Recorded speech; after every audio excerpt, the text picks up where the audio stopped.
ერთად როა გადავიდეთ ჩვენი დღევანდელი პროგრამის მთავარ თემაზე, საზოგადოებრივი მაუწყებელი და გამომცემლობა დიოგენე უახლოეს მომავალში მემორანდუმის გაფორმებას გეგმავენ. თუ რას ითვალისწინებს სამომავლო ურთიერთობები დეტალებს გავარკვევთ ჩვენ სტუმრებთან ერთად, დილა მშვიდობის.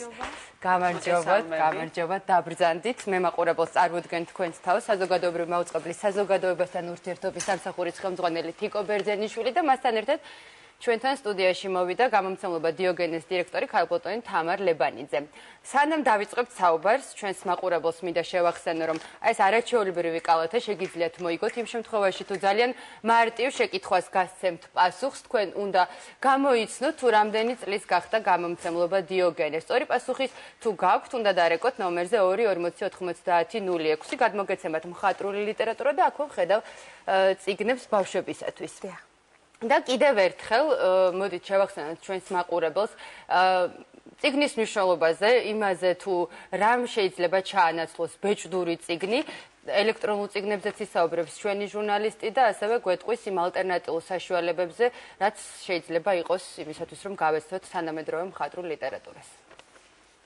3 წლის 23 აბრილს კატალონიაში მიგელ დე სერვანტესის გარდაცვალების დღეს მამაკაცების საჩუქრად ქალებს ვარდებს უწყვნიდნენ, ხოლო მათგან წიგნებს დაყულებთ. ანუ ქალები მიგელ დე სერვანტესის გარდაცვალების დღეს მამაკაცებს და მთელ ესპანეთს ახსენებდნენ, რომ წიგნს ამ ქვეყნად ვერაფერი შეცვლის. ეს ამბავი 13 წლის წინ ხდებოდა, თანამედროვე მსოფლიოში ბეჭდურ წიგნთან ერთად ახალი ალტერნატივებიც გაჩნდა. Mind full of questions and a teacher in my soul. ვისაც ძალიან უყვარს კითხვა, ეს ელექტრონული წიგნების წამკითხვა არის ძალიან კარგი საშუალება. შეგიძლიათ უამრავი წიგნი ჩაწერო. სატერებლადაც ძალიან კარგია, მოსახერხებელია, იმიტომ რომ ძალიან თხელი და მსუბუქი.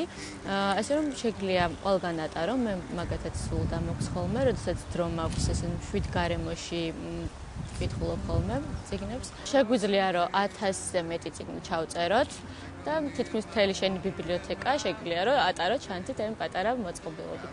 ეხლა ამჟამად ვკითხულობ ლამაზ მეგობარს. ყველაზე კარგი რაც არის, ეკრანი ძალიან განსხვავდება კომპიუტერული ეკრანისგან, არ აღიზიანებს თვალს. ჩემ მეგობრებს არ აქვს, თუმცა დღესდღეობით უკვე ბევრი ადამიანი იყენებს და ძალიან მოსახერხებელია.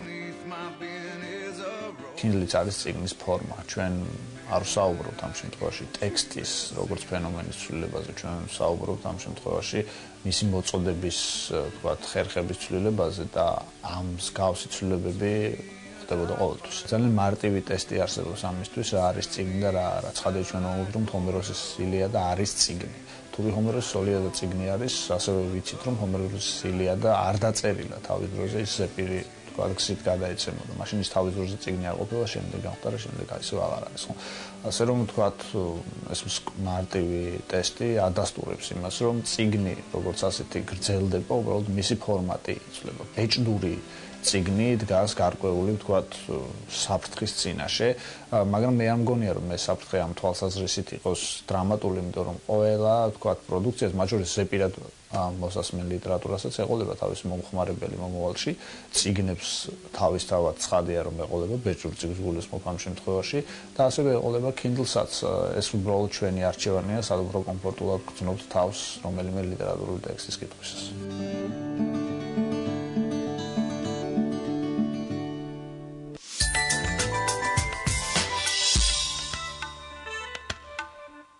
მოდით კიდევ ერთხელ შევახსენოთ ჩვენს მაყურებელს ძალიან მარტივი შეკითხვა, თქვენ უნდა გვიპასუხოთ თუ რამდენი წლის გახდა გამომცემლობა დიოგენე და სწორი პასუხის შემთხვევაში თქვენ მოიგებთ აი ამ კალათს, რომელიც სავსეა ძალიან კარგი წიგნებით და ახალი გამოცემებით.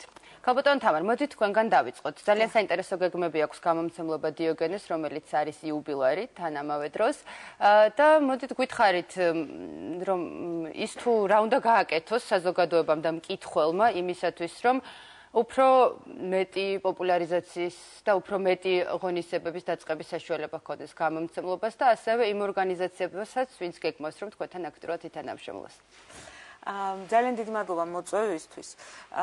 ეს თემა მე იმედი მაქვს იქნება მუდმივი თემა თქვენთვის. წიგნიერება, წიგნის სიყვარული, თუნდაც ბიბლიოთეკები, თანამედროვე მედიათეკები, ეს ყველაფერი უნდა იყოს საზოგადოებრივი ყურადღების ცენტრში. და ჩვენი ინიციატივა ზუსტად ამას ემსახურება, რომ 2014 წელი საქართველოში წიგნიერების წლად გამოცხადდეს. მე ვფიქრობ, ქართული საზოგადოება იმსახურებს ამ ინიციატივას. ეს ინიციატივა მართალია ჩვენ გვეკუთვნის, მაგრამ ზედაპირზე იდო. ეს იდეა, იმიტომ რომ მომწიფდა სიტუაცია იმისათვის, რომ მეტი ყურადღება დაუთმოთ ამ საკითხს, მით უმეტეს რომ კვლევები მოწმობს, გვაქვს გარკვეული პრობლემები წიგნიერების თვალსაზრისით და რა თქმა უნდა, მოზარდი თაობა იმსახურებს მოზრდილთაგან მეტ ზრუნვას ამ მიმართულებით. ჩვენი ინიციატივა გულისხმობს თანამშრომლობას ბევრ უწყებასთან, როგორც სახელმწიფო, ისე არასამთავრობო, კერძო პირებთან, სხვადასხვა კომპანიებთან და გულისხმობს იმას, რომ მთელი წლის განმავლობაში, 2014 წლის განმავლობაში ეს თემა იქნება ყურადღების ცენტრში, განხორციელდება უამრავი პროექტი, რომელთა ინიციატორები იქნებიან არა მხოლოდ გამომცემლები, არამედ ნებისმიერი დაინტერესებული პირი. იმედი გვაქვს, რომ მოსწავლეები ჩაერთვებიან აქტიურად, სტუდენტები ჩაერთვებიან და რა თქმა უნდა, ყველა ის ადამიანი, რომელსაც ეხება უშუალოდ სამსახურებრივად წიგნის პოპულარიზაცია, მაგალითად ბიბლიოთეკარები. იმიტომ რომ რა თქმა უნდა, თანამედროვე ბიბლიოთეკა სამწუხაროდ საქართველოში ძალიან ცოტაა, მაგრამ არის ტრადიციული, ძველი ძალიან მნიშვნელოვანი წიგნადი ფონდის მქონე ბიბლიოთეკები რეგიონებში და მე იმედი მაქვს, რომ ისინი აღორძინდებიან. და ამ ძალიან გრანდიოზული გეგმების მხარდამჭერი და მედია პარტნიორი იქნება სწორედ საზოგადოებრივი მაუწყებელი თიკოს შეთანხმდა გადმოვიდა კითხვით უკვე მზად არის როგორც ვიცი მემორანდუმი გასაფორმებლად. კი ბატონო, მოგესალმებით, მივესალმებით ჩვენს მაყურებელს და გილოცავთ ამ იუბილეს. ვფიქრობ, ეს არის საუკეთესო საჩუქარი ჩვენი დილის მაყურებლისთვის და ვფიქრობ, ეს აქცია უკვე დაიწყო, იმიტომ რომ ამ წიგნებსაც როდესაც გადასცემ გამარჯვებულს, უკვე რაღაცა ეტაპია, რომ წიგნიერების დიახ მოყვარულთა კლუბი შეიქმნას და განვითარდეს. ეს იდეა ეკუთვნის დიეგონეს და როცა ჩვენ მოგმართა წერილით საზოგადოებრივი მაუწყებელი ხშირად ვსაუბრობთ ხოლმე რომ სოციალური პასუხისგებლობა ძალიან მნიშვნელოვანია ჩვენთვის როგორც მაუწყებლისთვის და ვფიქრობ ეს არის ძალიან კარგი იმისთვის რომ ჩვენ ჩავერთოთ ამ აქციაში ის რომ წიგნებს უნდა ვკითხულობდეთ და ეს აუცილებელია მე მგონი ამას ბევრი საუბარი არ სჭირდება და ვფიქრობ თუ მართლა ასე მოხდება და ასე მოხდება 2014 წელი გამოცხადება წიგნის წლად ჩვენ ამისთვის ყველაფერს გავაკეთებთ თქვენთან ერთად რაც შეეხება უკვე საქმიან ნაწილს მემორანდუმი უკვე მზად არის ჩვენ დღე-დღეზე მოვაწერთ ამას ხელს, რაც ითვალისწინებს, რომ ჩვენ უჭერთ მხარს ამ პროექტს და ვეცდებით ამ პროექტის პოპულარიზაციას და თუ გინდ ყველაზე მცირედით დავიწყებთ და უკვე მასშტაბებს 2014 წელს ალბათ ვნახავთ. და ქაბოტონ თამარ, იმ შემთხვევაში თუ გამოჩნდება უამრავი მსურველი და დიდი იმედი მაქვს, რომ ასეც იქნება. როგორ უნდა მოახერხონ, რომ ჩაერთონ ამ პროექტში? კონკრეტული ღონისძიებების გეგმა უნდა წარმოადგინონ გამომცემლობასთან თუ რა უნდა ქნან? ჩემი ოცნებაა, რომ ეს ყველაფერი ჭეშმარიტად სახალხო ინიციატივა გახდეს, სახალხო მოძრაობა ერთგვარი. უპირველეს ყოვლისა, ჩვენ ნებისმიერ მსურველს მივცემთ საშუალებას ხელი მოაწეროს პეტიციას, რომელიც იქნება ინტერნეტ ფორმატშიც, იქნება წიგნის მაღაზიებშიც და ბევრი სხვა მხარდამჭერი ორგანიზაცია გაავრცელებს ამ პეტიციას. პეტიციის შინაარსი ძალიან მარტივი იქნება. ერთადერთი თხოვნით სახელმწიფო სტრუქტურებს მივმართავთ, რომ მათ მხარი დაუჭირონ ამ იდეას და შესაბამისად გახდეს სახელმწიფო პრიორიტეტი წიგნიერება 2014 წელს. და დანარჩენს უკვე ალბათ თავად ის ადამიანები განსაზღვრავენ, რომელიც იდეით დაინტერესდებიან, იმიტომ რომ მათ შეეძლებათ ნებისმიერ დონეზე ისე ვამბობ, თუნდაც მუნიციპალიტეტს, საკუთარ მუნიციპალიტეტს მიმართონ რაღაც კონკრეტული პროექტით, მხარი დაუჭირონ თავიანთ ბიბლიოთეკას ისევ და ისევ. მოიფიქრონ რაღაც უამრავი სხვადასხვა იდეა, რომელიც ამ დიდი იდეის პოპულარიზაციას შეუწყობს ხელს. და რასაკვირველია, იმედი მაქვს სასკოლო რგოლის, ასე ვთქვათ, სკოლის პედაგოგების, განსაკუთრებით ფილოლოგების, ქართულის მასწავლებლების, რომლებიც დარწმუნებული ვარ, რომ დიდი ენთუზიაზმით შეხვდებიან ამ ყველაფერს. კი ბატონო, თიკო, შენთან მინდა გადმოვიდე კითხვით ის, რომ ამ პროექტს უჭერს საზოგადოებრივი მაუწყებელი მხარს წიგნის და კითხვის პოპულარიზაციის ერთადერთი საშუალება არ არის ჩვენთვის. ასევე იგეგმება, რომ განხორციელდეს გრანდიოზული პროექტი, რომელიც აპრობირებულია და BBC-ზე საკმაოდ დიდი მასშტაბები აქვს, მოკლედ და ძალიან ბევრი ადამიანია ჩართული სწორედ ამ პროექტში. უფრო დაწვრილებით გითხარი, ვიცით თუ არა, როდის დაიწყება ეს პროექტი დაახლოებით და რაზეა საუბარი? კი ბატონო, ეს გახლავთ BBC-ს პროექტი, როგორც უკვე ახსენეთ თქვენ, რომელიც იანვრიდან გეგმავს საზოგადოებრივი მაუწყებელი, თუმცა წინამოსამზადებელი პერიოდი ძალიან რთულია, ეს არის ძალიან მასშტაბური პროექტი. საუბარია Big Read ინგლისურად, ქართულად თარგმანი ჩვენი წიგნი ან დიდი საკითხავი, ამას სათაურს ჩამოვყალიბდებით. ეს პროექტი გახლავთ, აი დაახლოებით ვამბობთ ხოლმე დიდი ათეული ჩვენ არხზე გადიოდა, დაახლოებით ამის მსგავსი, ანუ ერი საქართველოს აირჩევს თავის საუკეთესო, ანუ იმ წიგნს, რომელიც იმ წელს ყველაზე პოპულარული იყო. სწორედ ეხმიანება ზუსტად იმ პროექტს, რომელსაც დიოგენე გვთავაზობს და ვფიქრობ ამ პროექტშიც ყველა გამომცემლობა ჩაერთვება, მათ შორის დიოგენეც, აი ქალბატონ თამარმა შეხვედრისას ძალიან კარგი აზრი მოგვაწოდა, რომ ყველა გამომცემლობას აქვს ავტორები, რომელსაც მარტო თვითონ გამოსცემენ, ექსკლუზიური ავტორები, ამიტომ ჩვენ არ ვიცით რომელი ავტორი გაიმარჯვოს დაუშვათ მომავალ, ამიტომ ყველა ვეცდებით, რომ აბსოლუტურად ყველა გამომცემლობა იყოს ჩართული. აი წიგნის პოპულარიზაციაზე ამას წინა დაიდო სწორედ კვლევა, რომ არის თუ არა საჭირო სახში კონდეს ბიბლიოთეკა, სწორედ ბრიტანელებმა ჩაატარეს ასეთი კვლევა და აღმოჩნდა, რომ მათ იმ ბავშვებს მოზარდებს, ვისაც ბევრი წიგნი აქვს სახში, რა თქმა უნდა, ხა ვითომ ლოგიკურია ეს ყველაფერი, მაგრამ უფრო ბევრი წიგნი აქვს წაკითხული, იმიტომ რომ გინდა არ გინდა თაროდან იღებ წიგს და ადრე თუ გვიან მას შლი. ასე რომ ეს აუცილებელია და კიდევ ერთხელ მინდა აი ამ წიგნებს უყურებ და მინდა მე ვიყო გამარჯვებული. ეს არის ძალიან კარგი აქცია ჩვენი დილისთვისაც, იმიტომ რომ ვფიქრობ ძალიან კარგ საქმეს ვაკეთებთ. მაყურებელია ხაზზე და დიდი იმედი მაქვს, რომ ანიცის სწორი პასუხი. დილამშვიდობის. ალო? დილამშვიდობის, გისმენთ. რამდენი წლის გახდა დიოგენე?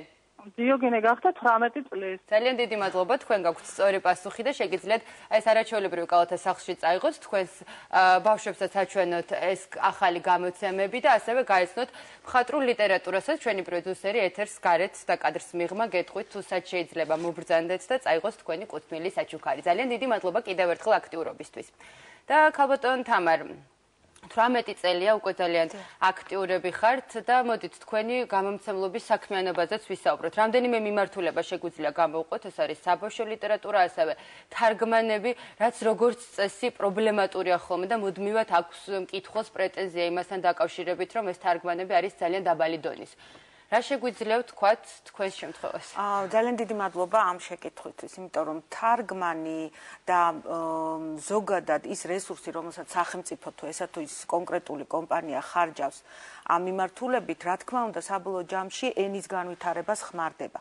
ეს ძალიან მნიშვნელოვანი მომენტია და სამწუხაროდ ჩვენ გვქონდა სერიოზული ჩავარდნა გასული წლების განმავლობაში. ბოლო რამდენიმე წელია ჩვენი გამოცემლობა გამოირჩევა იმით სხვებისგან, რომ ჩვენ განსაკუთრებულ ყურადღებას უთმობთ თანამედროვე ავტორების თარგმნას და შესაბამისად გვიწევს მუდმივი ურთიერთობა მთარგმნელებთან სხვადასხვა ენიდან მთარგმნელებს გულისხმობ, მაგრამ რა თქმა უნდა დიდი დოზით ინგლისურიდან, იმიტომ რომ გვინდა არ გვინდა ინგლისურენოვანი სამყარო საბედნიეროდ ლიტერატურით ძალიან დიდარია და გამომცემლობა გვერდს ვერ აუვლის. როდესაც ლაპარაკია თარგმანზე, არ უნდა ვიგულისხმოთ მხოლოდ მხატვრული ლიტერატურა. ენის განვითარების თვალსაზრისით ასევე ძალიან მნიშვნელოვანია სპეციალური ლიტერატურა, არა მხატვრული და ეს, რა თქმა უნდა, მნიშვნელოვანია წიგნიერების დონის ამაღლების თვალსაზრისითაც. არა მხოლოდ მხატვრული ლიტერატურა შეუძლია ჩვენი განვითარება და წერისა თუ მსჯელობის და კრიტიკული აზროვნების უნარის, რაც შეადგენს საბოლოო ჯამში წიგნიერების უნარჩვევებს.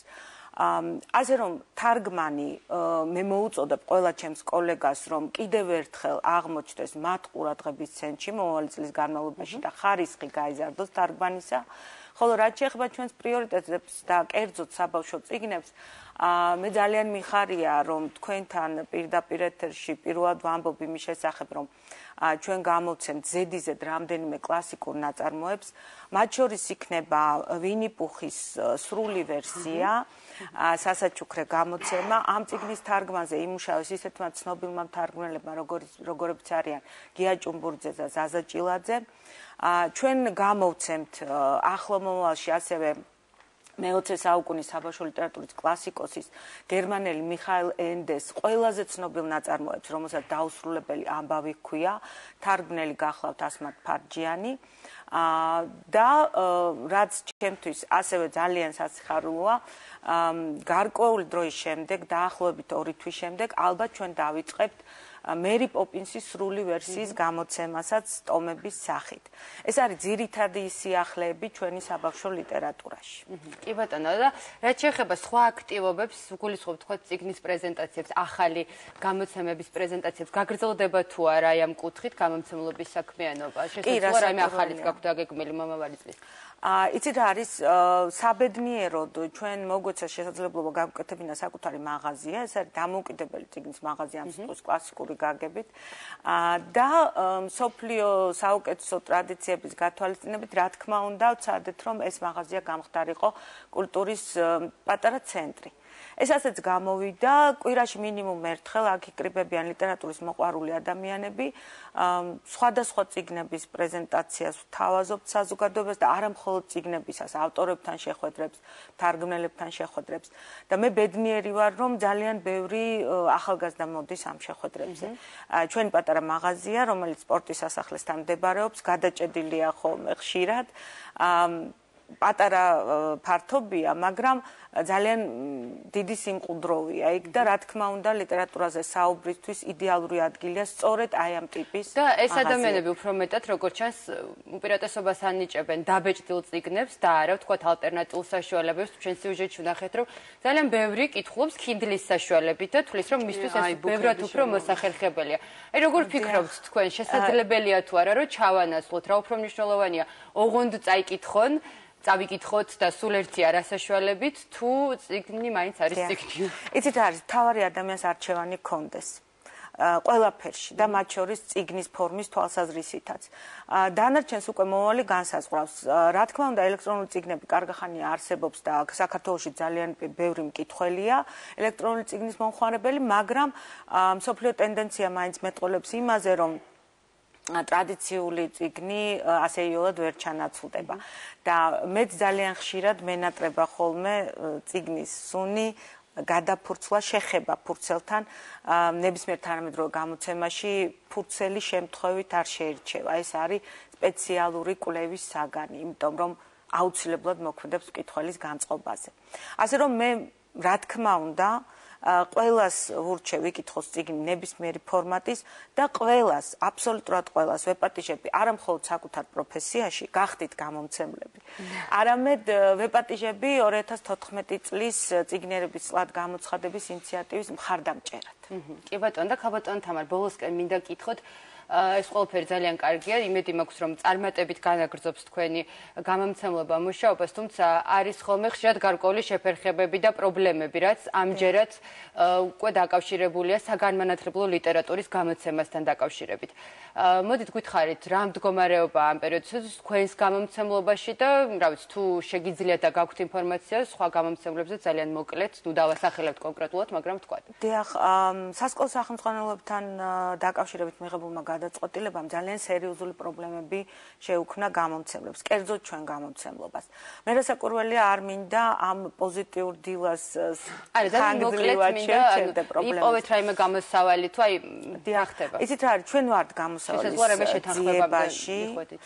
ჩვენ ვართ გამოსავალის ძიებაში. მე იმედი მაქვს, რომ საზოგადოება გააცნობიერებს გადაწყვეტილების ამ ტიპის გადაწყვეტილებების მნიშვნელობას და რაც მთავარია ჩვენ დაუფიქრდებით არა მხოლოდ იმას რამდენად დაზარალდნენ გამომცემლები ძალიან სერიოზულად დაზარალდნენ ამით არამედ იმასაც ხომ არ დაზარალდა განათლების რეფორმა მთლიანობაში ხომ არ ელის სასკოლო განათლებას პრობლემები ამ გადაწყვეტილების შედეგად პერსპექტივაში იმიტომ რომ თუ კი ჩვენ სტრატეგიული ხედვა და მომავალზე ზრუნვა არ გავიხადეთ ყოველდღიური ცხოვრების წესად, მერწმუნეთ რომ სახელმწიფო ძალიან ძნელად განვითარდება და მე იმედი მაქვს რომ თქვენც ჩვენც მთელი საზოგადოება კიდევ მიუბრუნდება ამ თემებს. კი, ნამდვილად და გვექნება საშუალება, რომ მოპასუხე მხარესაც მოვუსმინოთ. აუცილებლად. ძალიან დიდი მადლობა სტუმრობისთვის. ჩვენს მაყურებელს კიდევ ერთხელ შევახსენებ, რომ ჩვენი სტუმრები იყვნენ საზოგადოებრივი მაუწყებლის საზოგადოებასთან ურთიერთობის სამსახურის ხელმძღვანელი თიკო ბერძენიშვილი და ასევე გამომცემლობა დიოგენეს დირექტორი ქალბატონი თამარ ლებანიძე. ძალიან დიდი მადლობა მობრძანებისთვის. რეკლამის დრო ახლა ჩვენს პროგრამაში რამდენიმე წუთში დავბრუნდებით პირდაპირ ეთერში და როგორც ყოველთვის ისევ თქვენთვის ვიმუშავებთ.